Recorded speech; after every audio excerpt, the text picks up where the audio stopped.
Hi friends, welcome to Samria Kalata channel. சம்பளம் வந்த உடனே phone EMI, car EMI, credit card bill, home loan EMI இப்படின்னு சொல்லிட்டு ஏகப்பட்ட இஎம்ஐ வந்து நம்மளோட சம்பளத்துலேருந்து போயிடும். ஸோ இதனால என்ன ஆகும், மந்த் எண்டில் பணமே நிற்காது, நம்ம அக்கௌண்ட் காலியாக இருக்கும். ஏன்பா சேவ் பண்ண மாட்டேங்கிற, ஏன் உங்களால சேவ் பண்ண முடியல அப்படின்னு கேட்டா, தெரியல, நல்லா தான் சம்பாதிக்கிறோம், பணம் எங்க மாச கடைசியில தங்கவே மாட்டேங்குது அப்படின்னு அடிக்கடி நிறைய பேர் சொல்லுவாங்க. அதை நம்ம கேட்டிருக்கோம். நாங்களும் அந்த மாதிரி மிஸ்டேக்ஸ்லாம் ஸ்டார்டிங்ல பண்ணிட்டு இருந்தோம். இஎம்ஐ எடுத்து அந்த இஎம்ஐ ட்ராப்ல மாட்டிட்டு பல குடும்பங்கள் கஷ்டப்பட்டுட்டு இருக்காங்க.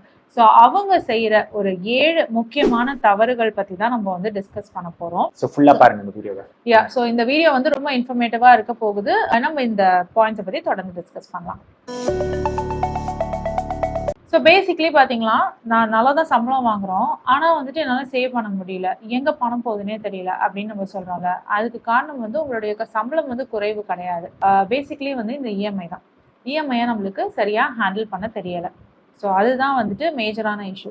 இந்த 7 மிஸ்டேக்ஸ் மூலமாக வி வில் அண்டர்ஸ்டாண்ட் நம்ம எங்கே நிற்கிறோம், என்னென்ன தப்புகள் பண்ணுறோம் அப்படின்னு சொல்லிட்டு ஸோ டிஸ்கஸ் பண்ணலாம். ஸோ ஃபஸ்ட்டு மிஸ்டேக் வந்து நிறைய தடவை சொல்லியிருக்கோம், இஎம்ஐ வந்து நம்மளோட இன்கமுக்கு ஒரு 30% மேலே க்ராஸ் பண்ணக்கூடாது. எல்லா இஎம்ஐயும் சேர்த்து சொல்கிறேன். ஹோம் லோனு, கார் லோன், உங்களோட கிரெடிட் கார்டு பில்ஸ் என்னெல்லாம் வச்சுருக்கீங்களோ அதெல்லாம் வந்து அதிகம் வந்து இஎம்ஐயாக நோ காஸ்ட் இஎம்ஐ எல்லாம் போட்டு வச்சுருந்தாலும் உங்களோட இன்கம் எவ்வளோ அதோட 30%க்கு மேலே க்ராஸ் ஆகாத மாதிரி பண்ணும். பேங்க்ஸ் என்ன பண்ணுவாங்கன்னா, நீங்கள் உங்களுக்கு நிறைய எலிஜிபிலிட்டி இருக்குது அப்படின்னு சொல்லிட்டு நிறைய லோன் கொடுப்பாங்க. ஓகேவா, அவங்க வேற ஒரு பர்சன்டேஜ் வச்சிருப்பாங்க, ஒரு 60%, 55% கூட வச்சுப்பாங்கன்னு வச்சுக்கோங்களேன். அதை பேஸ் பண்ணி அவங்க உங்களுக்கு நிறைய லோன் கொடுப்பாங்க. ஆனால் நம்ம வந்து நம்ம லைஃப்பை ரன் பண்ணுறதுக்கு, நம்ம இந்த மாதிரி இஎம்ஐ ட்ராப்ல மாட்டாமல் இருக்கிறதுக்கு அது ஒரு 30% மேலே எக்ஸஸாக இருக்கக்கூடாது. அவங்களா கொடுக்குறாங்கன்னு சொன்னா கூட இல்லை எங்களுக்கு லோன் வேண்டாம். ஏன்னா இப்போ பார்த்தீங்கன்னா ஈஸியாக கிடைக்குது எல்லாருக்குமே லோன். வந்து நீங்கள் ஒரு சேலரிடாக இருந்தால் போதும், இல்லை பிஸ்னஸ் மேனாக இருந்தால் லாஸ்ட் உங்களோட நீங்கள் ஃபைல் பண்ணியிருப்பீங்கல்ல, உங்களோட இன்கம்மை பேஸ் பண்ணி கொடுப்பாங்க சேலரிடாக இருந்தால். இல்லைனா பிஸ்னஸ் பர்சனுக்கு கொஞ்சம் கஷ்டம், பட் ஆனால் அவங்களுக்கும் கிடைக்கும் லோனு. நம்ம கொடுக்குறாங்களேன்னு சொல்லிட்டு நம்ம வாங்கிடக்கூடாது. நம்மளால எவ்வளோ பே பண்ண முடியும் அந்த 30% சொன்ன அந்த ஒரு பெஞ்ச் மார்க் வச்சுக்கோங்க. நீங்கள் இப்போ ஒரு 1 lakh ஏர்ன் பண்ணுறீங்கன்னா 30,000க்குள்ள எல்லா இஎம்ஐயும் வர மாதிரி பார்த்துக்கோங்க. இல்லை மேக்ஸிமம் 35%. அதை நீங்கள் ஒரு 50%, 60%லாம் போச்சுன்னா யோசிச்சு பாருங்க. 60,000 அதுலேயே நீங்கள் இஎம்ஐல போட்டிங்கன்னா பேலன்ஸ் வர 30,000-40,000 வச்சுட்டு எப்படி மற்ற எக்ஸ்பென்சஸ் எல்லாம் கவர் பண்ண முடியும்? House rent, grocery, EB bill, utility bills எல்லாமே பே பண்ணுறது ரொம்ப கஷ்டமா இருக்கும் அதுக்கப்புறமா. ஸோ அதுதான் ஃபர்ஸ்ட் மிஸ்டேக்கை நம்ம அவாய்ட் பண்ணணும். ஃபர்ஸ்ட் மிஸ்டேக், அதாவது உங்களோட எலிஜிபிலிட்டி நிறையா இருக்குது அப்படின்னு சொல்லிட்டு உங்களை நிறைய கடனாளியாக ஆக்க பார்ப்பாங்க. ஸோ பெரிய கடனாளியாக ஆகாமல் சின்ன கடன்லேயே வந்துட்டு நம்மளால எவ்வளோ தூரம் கட்ட முடியும் அப்படின்னு சொல்லிட்டு பார்த்து நம்ம தான் பிளான் பண்ணணும். ஸோ செகண்ட் வந்து நம்பர் ஆஃப் இஎம்ஐஸை கம்மியாக வச்சுக்கோங்க.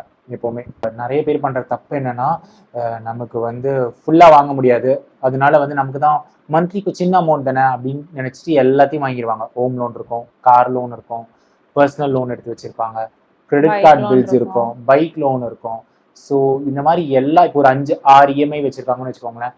இது எல்லாம் போயிட்டு அப்புறமா மந்த்லி வந்த சேலரியில் இவ்வளோத்தையும் பே பண்ணால் அதுக்கப்புறமா பேலன்ஸ் ஒன்றுமே இருக்காது பெருசாக இன்வெஸ்ட் பண்ணுறதுக்கு. அதுக்கப்புறமா எங்கே எமர்ஜென்சி ஃபண்ட் கிரியேட் பண்ணுறது, அதுக்கப்புறமா எங்கே இன்வெஸ்ட் பண்ணுறது. ஸோ அதனால இவ்வளோ நம்பர் ஆஃப் இஎம்ஐஸ் பார்த்தீங்கன்னா கொஞ்சம் லிமிட்டடாக வச்சுக்கோங்க. நோ காஸ்ட் இஎம்ஐ தராங்க அப்படின்னு சொல்லிட்டு எல்லா இடத்துலையுமே போயிட்டு எல்லா பொருளும் வாங்காதீங்க. முடிஞ்ச வரைக்கும் சேவ் பண்ணிவிட்டு ஒரு அமௌண்ட் வச்சுட்டு அந்த அமௌண்ட்டில் ஃபுல் அமௌண்ட்டில் வாங்குற மாதிரி பாருங்கள். ஓகேங்களா, அந்த மாதிரி பண்ணீங்கன்னா பேசிக்கலி என்னன்னா ஒரு லோன் முடிஞ்ச உடனே அடுத்த லோன் ஸ்டார்ட் பண்ற மாதிரி பாருங்க. அதுவும் ஒரு குட் ஆப்ஷன். சோ நீங்க வந்து முடிஞ்ச உடனே அடுத்த இஎம்ஐ ஸ்டார்ட் பண்ணுங்க. ஃபார் எக்ஸாம்பிள் இப்போ ஒரு வாஷிங் மிஷின் வாங்குறீங்களா, அது முடிஞ்ச பிறகு அடுத்தது ஒரு டிஷ் வாஷர் போடுறீங்களா, அது பண்ணுங்க. கிட்ட நிறைய இஎம்ஐ எடுத்து வச்சுக்கிட்டீங்கன்னா சின்ன அமௌண்ட் தானேன்னு தோணும், பட் ஸ்டில் வந்து அது கொஞ்சம் கொஞ்சமா நம்ம சேர்த்து பார்க்கும்பொழுது மாசத்துல அது ஒரு பெரிய அமௌண்ட்டா நம்ம சம்பளத்துல இருந்து போகும். அது நம்மளால அப்புறமா மேனேஜ் பண்ண நம்ம இன்ட்ரெஸ்ட்டும் நிறைய பே பண்ணியிருப்போம். இவ்வளோ இஎம்ஐ வச்சிருந்தோம்னா அது நம்ம பிரின்சிபல் அமௌண்ட் இல்லாமல் இன்ட்ரெஸ்ட் அமௌண்ட்டே வந்து நிறைய பே பண்ணியிருப்போம். தேர்ட் பாயிண்ட் பார்த்தீங்கன்னா, ஏதாவது ஒரு ப்ராடக்ட் வாங்குறீங்கன்னா 0 டவுன் பேமெண்ட்னு சொல்லுவாங்க. சரி, நீங்கள் போய் ஏதோ ஒரு வாங்குறீங்கன்னு வச்சுக்கோங்களேன், ஒரு ஃப்ரிட்ஜோ இல்லை வாஷிங் மிஷின் எதுவாக இருந்தாலும் 0 டவுன் பேமெண்ட் சொல்லிட்டு எல்லாமே வந்து நான் உங்களுக்கு இஎம்ஐயாக கொடுக்குறோம் அப்படின்னு சொல்லிட்டு அது மாதிரி பண்ணுவாங்க. ஸோ அந்த மாதிரி பண்ணீங்கன்னா என்ன ஆகும், உங்களோட மந்த்லி நீங்கள் நம்ம பே பண்ணுற அமௌண்ட்டும் அதிகமாக இருக்கும், இன்ட்ரெஸ்ட்டும் அதிகமாக இருக்கும். ஸோ ஆல்வேஸ் பெட்டர் வந்து டவுன் பேமெண்ட் கொஞ்சம் நம்ம சேர்த்து வச்சுட்டு அந்த அமௌண்ட்டை கொஞ்சம் கொடுத்துட்டு பேலன்ஸுக்கு இஎம்ஐ கொஞ்சம் போடுற மாதிரி பாருங்க. அட்லீஸ்ட் ஒரு 40-50% வந்து உங்களுக்கு டவுன் பேமெண்ட் இருக்கணும். நீங்களா ஃபர்ஸ்ட் பே பண்ணிட்டு பேலன்ஸ் இருக்கிற அமௌண்ட்டுக்கு மட்டும்தான் இஎம்ஐ எடுக்கணும். ஃபுல் அமௌண்ட்டுக்கும் இஎம்ஐ எடுக்காதீங்க. ஒரு பொருள் ஒரு 40,000 இருக்குன்னா அந்த 40,000 இஎம்ஐ போட்டிங்கன்னா அகெயின் எவ்ரி மந்த் உங்களுக்கு கேஷ் ஃப்ளோ வந்து கொஞ்சம் நீங்கள் நிறைய பே பண்ணுற மாதிரி இருக்கும். அதுக்கப்புறமா இன்ட்ரெஸ்ட்டும் அதிகமாக இருக்கும் அதுக்கு. ஸோ கடைசியில் அந்த பொருளோட அதிகமான காஸ்ட் நம்ம பே பண்ணியிருக்கோம். ஆமாம், பொருள் ஒரு 40,000 வாங்குறோம்னா நீங்கள் நிறைய 10 இயர் போட்டிங்கன்னா அதுக்கப்புறம் இன்ட்ரெஸ்ட் அதுக்கு போட்டுருக்கோம். அந்த இன்ட்ரெஸ்ட்டோ அதனால அதிகமாகும். நம்ம நிறைய பே பண்ணியிருப்போம். 4th மிஸ்டேக் பார்த்தீங்கன்னா எமர்ஜென்சி ஃபண்டே இல்லாமல் நம்ம வந்து இஎம்ஐல கமிட்மெண்ட்டில் மாட்டிக்கிறது. So first emergency fund create பண்ணி வச்சுக்கணும். ஏன்னா சடன் ஜாப் லாஸ் இல்லைனா வந்து ஒரு மெடிக்கல் எமர்ஜென்சி அந்த மாதிரி வந்ததுன்னா நம்ம வந்து ரொம்ப கஷ்டமாக போயிடும் அந்த மாதிரி டைமில். ஸோ அதனால வந்து ஃபஸ்ட்டு ஒரு எமர்ஜென்சி ஃபண்ட் ஒரு அட்லீஸ்ட் 3 to 6 months அந்த ஃபண்டை க்ரியேட் பண்ணிட்டு அதுக்கப்புறமா தான் நம்ம வந்து இஎம்ஐக்கே போகணும். மெடிக்கல் எமர்ஜென்சி எனக்கு பிரச்சனை கிடையாது. எனக்கு ஆஃபீஸ்லேயே வந்துட்டு மெடிக்கல் ஃப்ரீயாக தராங்க. சரி, கரெக்டு. பட் ஸ்டில் வந்து சம் அமௌண்ட் நம்ம பே பண்ணுற மாதிரி வந்தது, இல்லை அந்த எக்ஸாஸ்ட் பண்ணிட்டோம் அந்த அமௌண்ட்டு, இல்லை வந்து ஜாப் லாஸ் ஆகிடுச்சு, அந்த மாதிரி டைம்லலாம் என்ன பண்ணுறது? ஸோ ஆல்வேஸ் வந்து எமர்ஜென்சி ஃபண்ட் கண்டிப்பாக வேணும் ஒரு 6 months ஆகுது. மிஸ்டேக் நம்பர் 5 பார்த்தீங்கன்னா சேலரி இன்க்ரீஸ் ஆக ஆக வந்து லைஃப் ஸ்டைலை இன்க்ரீஸ் பண்ணிக்கிறது. நம்மளுக்கு வந்து இருக்க கமிட்மெண்ட்டை பற்றி நம்ம மறந்துடுவோம். நம்மளுக்கு எவ்வளோ இஎம்ஐ இருக்குது, எவ்வளோ லோன் இருக்குது, எப்படி போயிட்டு இருக்குது லைஃப் அப்படின்னு. ஓகே, நெக் டு நெக் போனாலும் ஓகே ஃபைன். நம்மளுக்கு வந்து மற்றவங்க பார்க்கும்போது அப்படி நம்ம கெத்தாக தெரியணும், ஸ்டைலாக தெரியணும். நம்மளை அப்படியே சொந்தக்காரங்களாம் பார்க்கும்போது எப்படி வாழ்கிறாங்க பாருங்க அப்படின்னு சொல்லி நினைக்கணும். அப்படின்னு நினச்சிட்டு பல கமிட்மெண்ட்குள்ளே நம்ம மாட்டிப்போம். இஎம்ஐ கமிட்மெண்ட்குள்ளே மாட்டிப்போம். ஸோ சேலரி இன்க்ரீஸ் ஆக பெரிய கார் வேணும், பெரிய வீடு வேணும், பெரிய பைக் வேணும் அப்படின்னு சொல்லிட்டு நம்ம ட்ரீம்ஸ் எல்லாமே பெருசாக ஆகும். அந்த மாதிரி ஒரு லைஃப் ஸ்டைல் இன்க்ரீஸ் வந்து பண்ணிக்கிட்டே போகக்கூடாது. இதெல்லாம் வாங்கின பிறகும் நம்மளால வந்து சேவ் பண்ண முடியுதா அப்படின்றத பார்க்கணும். லைஃப் ஸ்டைல் மட்டும் இன்க்ரீஸ் ஆகிட்டு சேவிங்ஸ் இன்க்ரீஸ் ஆகலைன்னு வச்சுக்கோங்களேன், அது வேஸ்ட்டு தான். ஸோ சேவிங்ஸும் கூடவே இன்க்ரீஸ் ஆகுதான்னு நம்ம பார்க்கணும். வெறும் லைஃப் ஸ்டைலை மட்டும் இன்க்ரீஸ் பண்ணிட்டு போகக்கூடாது. இது வந்து மிஸ்டேக் நம்பர் 5. ஓகே, இது மிஸ்டேக் நம்பர் 6 பார்த்தீங்கன்னா எனி ப்ராடக்ட் நீங்கள் வாங்கும்போது அதோட இஎம்ஐ அமௌண்ட் மட்டும் பார்க்காதீங்க. ஏன்னா அது வந்து சின்ன அமௌண்ட்டாக தான் இருக்கும். ஸோ ஃபார் எக்ஸாம்பிள் நான் ஒரு ஐஃபோன் வாங்குறேன்னு வச்சுக்கோங்களேன். வாங்கும்போது அதோட ஒரு மந்த்லி இஎம்ஐ வந்து நான் 24 months இஎம்ஐயில் போயிடுறேன். அந்த மாதிரி போனோடனே நமக்கு மந்த்லி வந்து ஒரு 2,500 3,000 கூட கிடைக்கும். பட் ஆனால் நம்ம மொத்தமாக பே பண்ணுற அமௌண்ட் பார்த்தா 80,000 rupees இருக்கும். ஸோ அது ஓவரால் அந்த ப்ராடக்டோட காஸ்ட்டை பார்க்கணும். ஸோ நம்ம 80,000 rupees ஸ்பெண்ட் பண்ணுறோம், இது நமக்கு ரியலி தேவையா அப்படின்ற மாதிரி தான் நம்ம கொஸ்டின் பண்ணோம். நம்ம இஎம்ஐ அமௌண்ட் சின்னதாக இருக்கே அப்படின்னு சொல்லிட்டு நம்ம அதில் கமிட் ஆகக்கூடாது. நம்ம எல்லாம் ஈஸியாக என்ன நினைப்போம், ஓகே 2,500 தானே per month அப்படின்னு சொல்லிட்டு அப்படி யோசிப்போம். பட் ஆனால் நீங்கள் 2 yearsல பே பண்ண அமௌண்ட் பார்த்தீங்கன்னா மொத்தம் 80,000 rupees இருக்கு. அது ஒரு பெரிய அமௌண்ட்ல. ஸோ அந்த அமௌண்ட் நம்ம ரியலி நமக்கு தேவையா? தேவையான ப்ராடக்ட் செலவு பண்ணுறதுல ப்ராப்ளம் இல்லை. பட் சம்டைம்ஸ் என்ன பண்ணுவோம், இந்த ஐஃபோன்லாம் டிப்பிக்கலாக எக்ஸாம்பிள் எடுத்தோம்னா நிறைய பேர் பார்த்தீங்கன்னா அப்கிரேட் பண்ணிட்டே இருப்பாங்க. பட் 17 இப்போனா 18ல் போயிட்டு இருக்கா, ஐஃபோன் 18 போயிட்டு இருக்கு.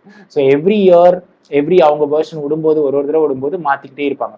ரியலி ஒரு தேவையா? ஒரு ஃபோன் வந்து எவ்ரி 1 year ஒன்ஸ் மாற்றணுமா அப்படின்ற கொஸ்டின் நம்ம பார்க்கணும். ஸோ அதான் 2 years முடிஞ்சு நம்ம இஎம்ஐ முடிச்சு பார்க்கும்பொழுது நம்ம ஃபோன் பழசாயிட்டு இருக்கோம், திரும்பியும் வாங்கணும் அப்படின்னு சொல்லி வாங்கணும்னு தோணும். மோஸ்ட்லி பார்த்தீங்கன்னா நம்ம அதே தான் யூஸ் பண்ணுவோம். நம்ம 80% வந்து ஃபோனில் என்ன தேவையோ நம்ம அதுதான் பண்ணுவோம். எந்த இதுவாக இருந்தாலும், எந்த மாடல் வந்தாலும்.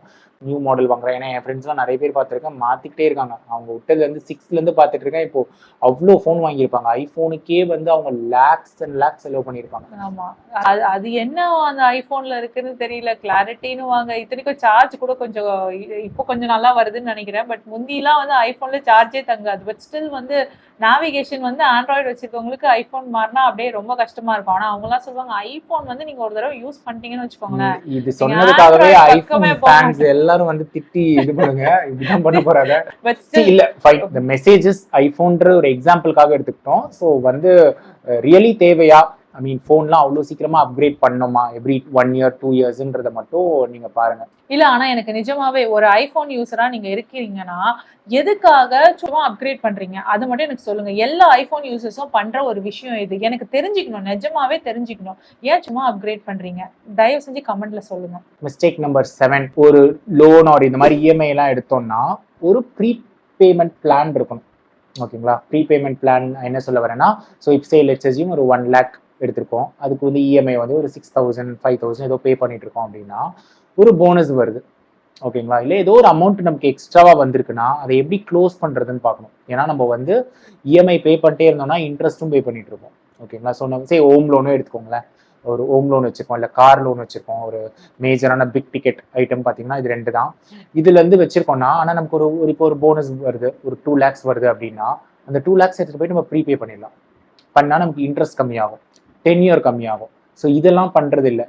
இது பண்ணாமல் சரி ஓகே நம்ம எடுத்துட்டோம், ஒரு 20 years ஹோம் லோனா 20 years பே பண்ணிட்டே இருக்கிறது. கார் லோன் 7 years எடுக்கலாம், ஜென்ரலாக 7 years கொடுப்பாங்க, 7 years எடுக்கிறது. ஸோ இதெல்லாம் ஒரு 2-3 yearsல எப்படி க்ளோஸ் பண்ணலாம்.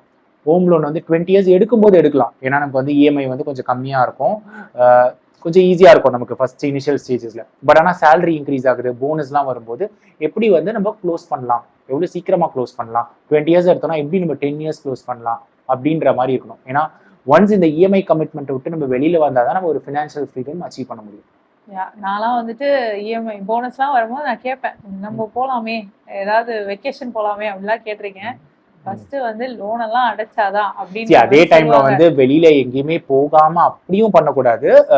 என்ன சொல்றேன்னா கொஞ்சம் என்ஜாயும் பண்ணணும். நம்ம இருப்புக்கு ஏத்த மாதிரி நம்ம போய்க்க வேண்டியதுதான். நம்ம வந்து வெக்கேஷனே போகாம இருக்கணும்னு அவசியம் கிடையாது. நம்மளால என்ன அஃபோர்டபுளோ அதை பண்ணிக்க வேண்டியதுதான். நம்ம சுவிட்சர்லாந்து போனாதான் சூப்பர் அப்படின்னு சொல்ல முடியாது. ஊட்டியில டிசம்பர் போனாலும் நல்லா தான் இருக்க போகுது, அதுக்கு ஈக்குவலட்டா. அந்த மாதிரி நம்மளோட இதை கொஞ்சம் குறைச்சிக்க வேண்டியது, ஆசைகளை கொஞ்சம் குறைச்சிக்க வேண்டியதுதான். ஆனா அதுலயும் சந்தோஷம் கிடைக்கும் தானே, வெக்கேஷன் தானே, எங்க போனா என்ன, ஜாலியா தான் இருக்க போகுது. ஸோ ஃபைனலாக பார்த்தீங்கன்னா ஒரு கோல்டன் தாம் ரூல், இது எல்லாத்துலேயும் சொல்கிற விஷயம் தான். இந்த வீடியோ ஸ்டார்டிங்லேயும் சொல்லியிருக்கோம். இஎம்ஐ கமிட்மெண்ட்டை வந்து 30 to 40%, உங்கள் சம்பளத்தில் 30 to 40% தான் உங்களோட இஎம்ஐ கமிட்மெண்ட் இருக்கணும்.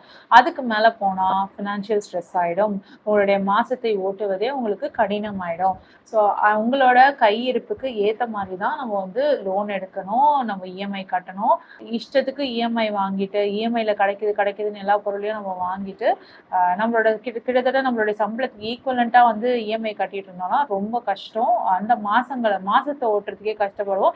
இந்த மாதிரி பண்ணுற பல பேரை நாங்கள் பார்த்துருக்கோம், எங்கள் ஃப்ரெண்ட்ஸையே நாங்கள் பார்த்துருக்கோம். பல பேருக்கு கடன் கொடுத்து அவங்க திருப்பி அந்த கடனை கொடுக்க முடியாமல் அந்த மாதிரி பல விஷயங்கள்லாம் நாங்கள் பார்த்துருக்கோம். இதனால ரிலேஷன்ஷிப் பாதிக்கப்பட்டு நிறைய விஷயங்கள் நடந்திருக்கு. ஸோ உங்களோட ஃபினான்ஷியல் ஸ்ட்ரெஸ் ஆகாமல் பார்த்துக்கோங்க. ஏன்னா வந்துட்டு ஒரு பணம் இல்லை அப்படின்னு சொல்லிட்டு நம்ம ஃப்ரெண்ட்ஸ் கிட்ட போய் கேட்கும்போது கூட எவ்வளோ தடவை ஒரு ஃப்ரெண்டு கூட ஹெல்ப் பண்ணுவான் சொல்லுங்கள். ஓரளவுக்கு தான். அதுக்கப்புறம் அந்த ரிலேஷன்ஷிப்பே நம்ம தொலைக்க வேண்டியதாகிடும் அந்த பணத்தினால. அதனால கேர்ஃபுல்லாக ஹேண்டில் பண்ணுங்க இந்த மாதிரி இஎம்ஐ வாங்கும் பொழுது. ஸோ இஎம்ஐயே தப்புன்னு சொல்ல முடியாது. ஸோ கண்டிப்பாக இஎம்ஐ இஸ் ஓகே, பட் ஆனால் அதுக்கு ஒரு லிமிட் இருக்கு. அந்த பெர்சன்டேஜ்லாம் ரொம்ப அதிகமாகாமல் பார்த்துக்கோங்க. கால்குலேட் பண்ணி வாழுங்க, அதுதான் கணக்கெடுத்து வாழுங்க, அவ்வளோதான் சொல்ல வரோம். ஃபைனலாக வந்து இஎம்ஐ எடுக்கிறதுக்கு முன்னாடி என்ன யோசிக்கணும்னா, நீங்கள் என்னால் கட்ட முடியுமா அப்படின்னு யோசிக்கிறதுக்கு முன்னாடி இந்த இஎம்ஐ பணம்லாம் போகவும் என்னால் சேமிக்க முடியுமா, என்னால் சேவ் பண்ண முடியுமா, என்னால் இன்வெஸ்ட் பண்ண முடியுமா அப்படின்றத நீங்கள் முக்கியமாக பார்க்கணும். ஏன்னா இஎம்ஐ கமிட்மெண்ட்டும் போக கண்டிப்பாக மாதம் சேவிங் வந்து ரொம்ப இம்பார்ட்டன்ட். ஸோ இதுவும் முடிஞ்சாதான் நீங்கள் வந்து இஎம்ஐ கமிட்மெண்ட்குள்ளே போகலாம். அது மட்டும் இல்லாமல் அஃப்கோர்ஸ் முன்னாடியே எல்லா வீடியோஸும் நாங்கள் சொல்கிற விஷயம் தான், எமர்ஜென்சி ஃபண்டு, இன்சூரன்ஸு இதெல்லாம் இருக்கா, டேர்ம் இன்சூரன்ஸ் இதெல்லாம் இருக்கா அப்படின்னு பார்த்துட்டு தான் நீங்கள் வந்து இந்த இஎம்ஐ கமிட்மெண்ட்குள்ளேயே போகணும். இந்த வீடியோ வந்து உங்களுக்கு யூஸ்ஃபுல்லாக இருந்ததுன்னா please like, share and subscribe. வேற ஒரு வீடியோவில் திரும்பி மீட் பண்ணலாம். Until then, it's bye from Jamima. Bye from Dilip.